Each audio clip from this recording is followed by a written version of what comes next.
I'm Dr. Desiree Hurtak with the Academy for Future Science, and this is my wife, Dr. Desiree Hurtak, and we're speaking to our wonderful friends in Australia and New Zealand about our forthcoming tour and presentation on a new book, The Overself Awakening. Right, this is a great book because it takes you through 72 steps of ascension. It is 72 steps of personal transformation from the very physical reality to the light body reality. And it comes on a very important time of people experiencing these realities that we're talking about.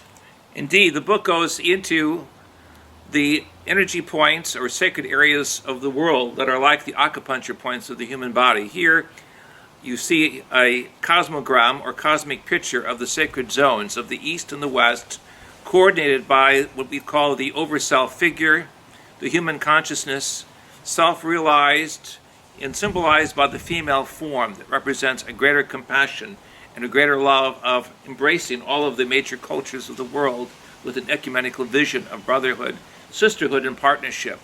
So although people have learned that we've evolved from the ground up, so to speak, the cosmology of the Keys of Enoch and the Overself Awakening book tells us that we really have a higher blueprint and a higher consciousness presence. And it's getting ourselves in touch with that divine blueprint and that consciousness presence, which this book is all about. Key 215 of the Book of Knowledge, Keys of Enoch, points to one of the contact areas in Australia and also in New Zealand.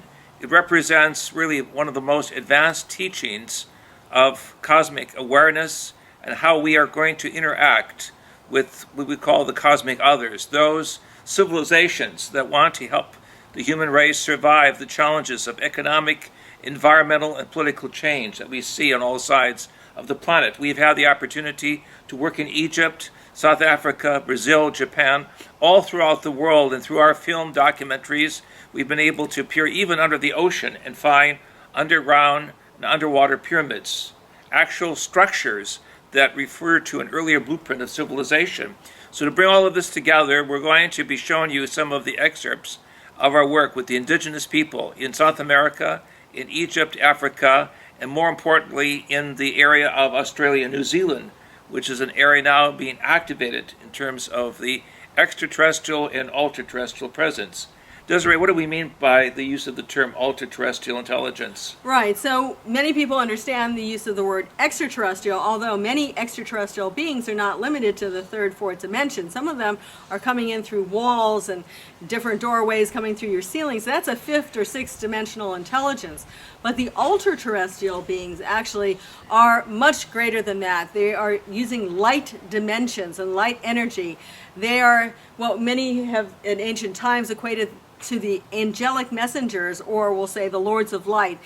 These are greater beings that really have not spent time on this planet, but yet have been watching and caring for this planet for a long time. So they're not corporal, they're not using physical technology. They have evolved into that area of cosmic awareness that they are in pure energy form. But some of them, you said evolve, but some of them we believe didn't necessarily evolve, that they really come from that higher state of being. So they're not evolutionary, or what we call in the Sanskrit traditions, the Maha-avatars, the great master teachers or scientific minds of the universe that can take on any type of temporal form necessary. So we're going to be showing documents of the interdimensional life forms as well as what we find through the shamans, through the social scientists, and anthropologists we've talked to throughout the world, aspects of the different categories of cosmic intelligence. Right, and we're talking about really the higher cosmology, and many people really need to know this because we're starting to go through this space-time overlap where we're tapping into those realms of consciousness, and so this helps to understand who they are, why they're connecting with us at this time. And in this work we're going to show excerpts also of one of the more important disclosure conferences in Washington, D.C., and why is disclosure so important at this time throughout the world? Well, because, for example, in Canada, from 2011 to 2012, the UFO sightings actually doubled. And we believe that there's more and more taking place both on a governmental release level as well as individuals having contact. And we're trying to also explain to people who these intelligences are, because there's more than one racial type. There's more than one civilization contacting Earth.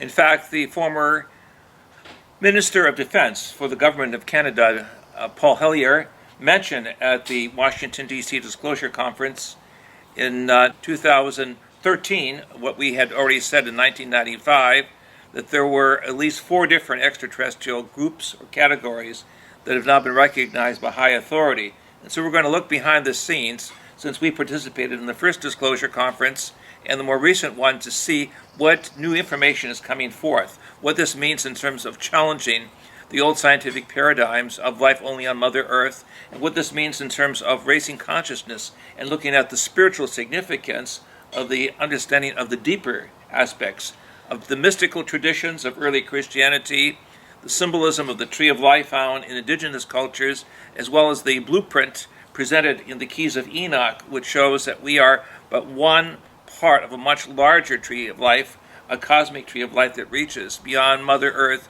into the higher universe. So join us. We'll also have music, meditation, give you some ancient expressions to experience some of this deeper understanding of reality and other forms of intelligence that are probing our life system at this time. Especially the use of sacred geometry and sacred music that our musicians of the Academy have been pioneering throughout the world. It deals with the what we call axotonal lines, the energy meridians of vibration that run throughout our body, as well as the planetary system of utilizing, shall we say, the Earth vibratory forces, the energy ley lines, the so-called time doors or time vaults of information. Join us and enjoy. May the blessings of the divine, eternal mind, the eternal Father, the cosmic Christ be with all of you. Thank you.